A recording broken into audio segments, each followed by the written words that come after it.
बच्चों, आचार्य शिष्य संवाद के प्रथम किरण में आज हम लोग जलियांवाला बाग हत्याकांड के बारे में पढ़ने वाले हैं।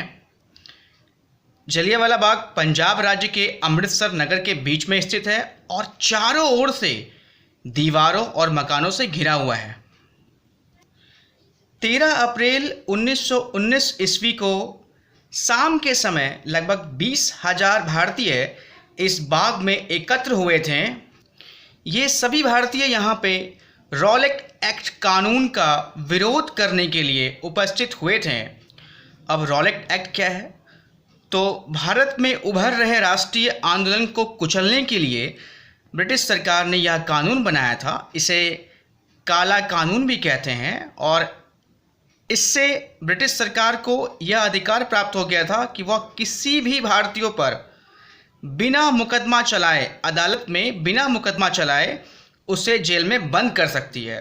तो इसी रॉलेट एक्ट का विरोध करने के लिए जलियांवाला बाग में 20,000 भारतीय एकत्रित हुए थे 13 अप्रैल 1919 को शाम के समय।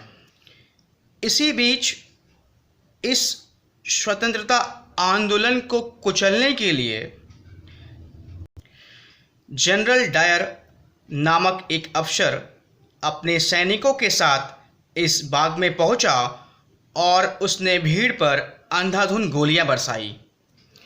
गोलियों का चलाना तब तक जारी रहा जब तक सारी गोलियां खत्म ना हो गई और इस घटना में 2,000 भारतीय मारे गए। इस हत्याकांड ने भारतीय स्वाधीनता की अग्नि में घी का काम किया और समस्त भारत में इसका प्रचार फैला तो चारों ओर क्रांति की लहर दौड़ पड़ी। इस हत्याकांड को एक बालक ने देखा था और मन ही मन उसने कुछ संकल्प कर लिया और जब वो बालक बड़ा हुआ तो वो इंग्लैंड गया और वहाँ जब जनरल डायर एक सभा में अपनी वीरता तथा भारतीयों की कायरता पर भाषण दे रहा था तो एकाएक उसने पिस्तौल से फायर करके जनरल डायर को ढेर कर दिया और इस बालक का नाम था उधम सिंह। हमारे देश में प्रथम स्वतंत्रता संग्राम 10 मई 1857 को शुरू हुई थी।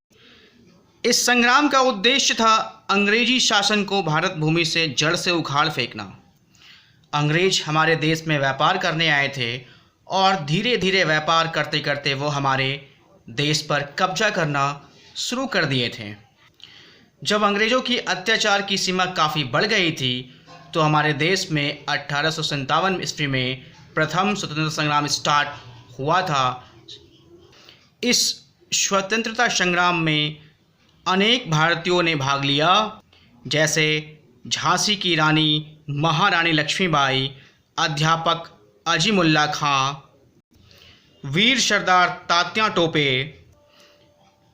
कुंवर सिंह।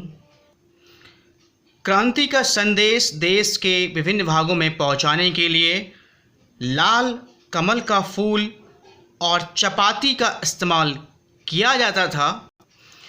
क्रांति के दूत लाल कमल का फूल लेकर एक छावनी से दूसरे छावनी में जाते थे।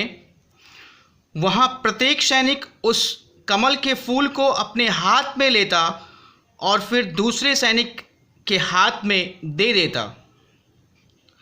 जो भी सैनिक इसे छूता था उसका अर्थ था कि वह 1857 की इस स्वाधीनता यज्ञ में भाग लेगा।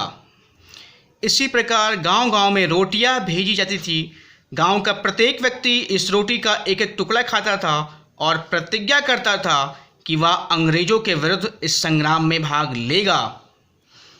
इस प्रकार पूरा देश क्रांति के लिए संगठित किया गया और यह तय किया गया कि 31 मई 1857 ईस्वी के दिन संपूर्ण देश में एक साथ ही ब्रिटिश शासन के विरुद्ध संग्राम छेड़ दिया जाए ताकि अंग्रेज़ों को संभलने का अवसर भी ना मिल सके।